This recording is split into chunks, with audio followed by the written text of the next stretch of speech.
Greetings, beloved. It is good to be with you today. I'm James Henry, and today is a day for sacred reading. We've been working our way through the first letter of John. Today we're in chapter 4, verses 1 through 3. Sacred reading is predicated on the belief that we can listen to a text from a sacred text and hear in it echoed for us what Spirit is trying to say to us right now, in this moment, in this place in our lives. What we need to hear now is available to us. It might be found in a word, an image, a phrase that we find in the midst of the text itself.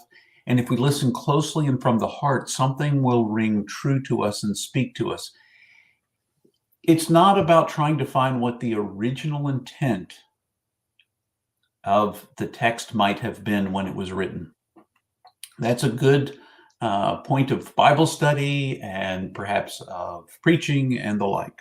But in this instance, it's about bringing ourselves as openly as we can and trusting that Spirit can speak what we need to hear right now, whether it be a word of encouragement, whether it be a word of rebuke, calling us back into place because we're a little off base. All of those kinds of things are what we might hear in the text. If we listen closely, something will ring true. We let go of all of the other concerns that in this moment, we bring ourselves into this moment. We're not living in the anxiety of what might be coming next.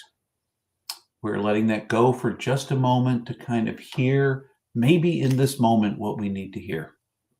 So on that note, catch your breath.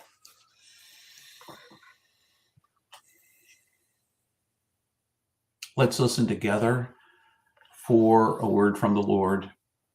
After I've read it, you can turn it off and figure out what it means to you, or you can also remain after the pause, and I will share what I heard in it, if that is of interest to you. So let's listen together for a word from the Lord.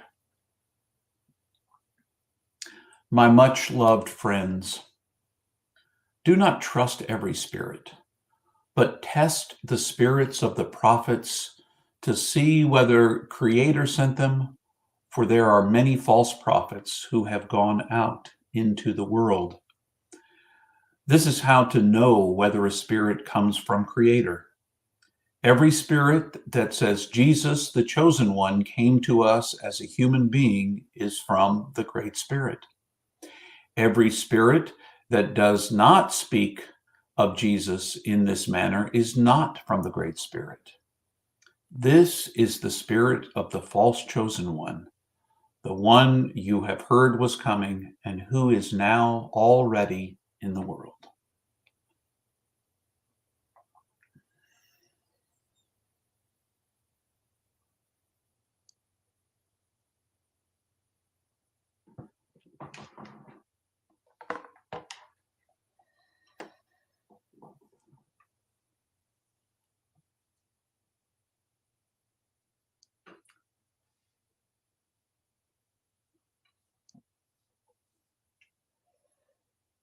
It's hard not to echo back to what the writer must have been meeting when he wrote this.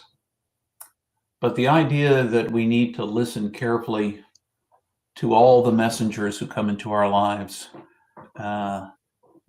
bearing a tiding, to listen carefully and see if it echoes true within us.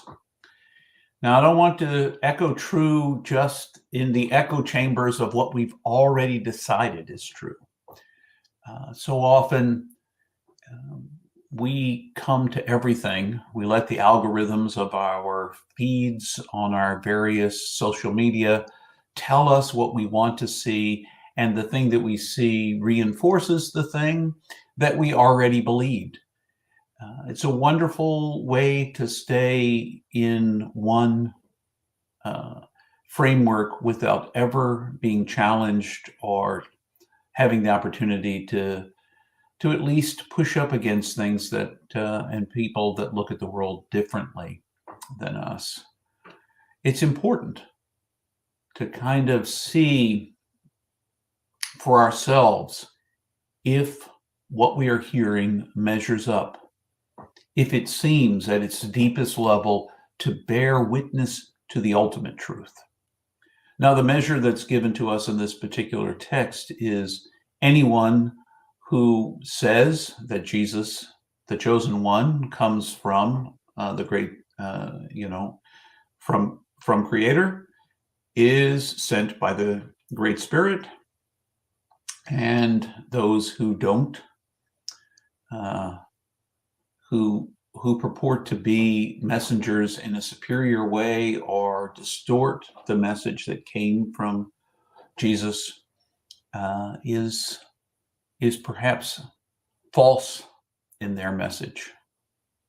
So I encourage you to listen closely to the messengers that come your way. I am just like everybody else in the sense that oftentimes I would rather just echo the things that I'm comfortable with, that I already believe. It's so much easier. And particularly when someone else comes at me with a meme or some kind of oversimplified truth, at least from their perspective, it's so much easier for me to just either get on board with it or say, oh, that's just full of it. I think that's the truth for all of us.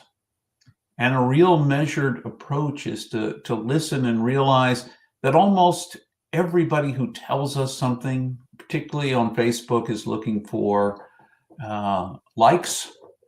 The same thing is true in other social media as well. They're looking for likes, for to be seen, to get acclamation for what they have to say.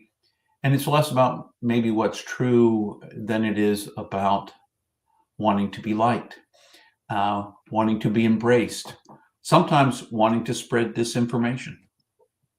And that is about Jesus or about anyone else. So clearly we all come from different places. But I encourage you in the same way I really am trying to encourage myself in this moment. I felt that I needed to be reminded to really measure what comes to me, the messenger and the message, and seek to know whether or not it is true. And some things I can just let go because it doesn't matter whether they're true or not, they're just there.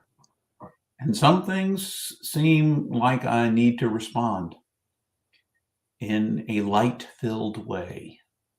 So discern the spirits of the messengers from whom you are receiving the various messages in your life. And rather than just in a knee-jerk way,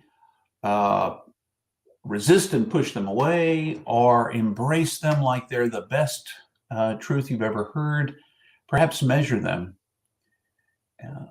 Are they true? Are they kind?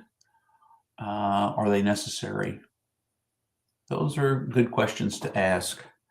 And I encourage you, do sacred reading on your own when you get a chance.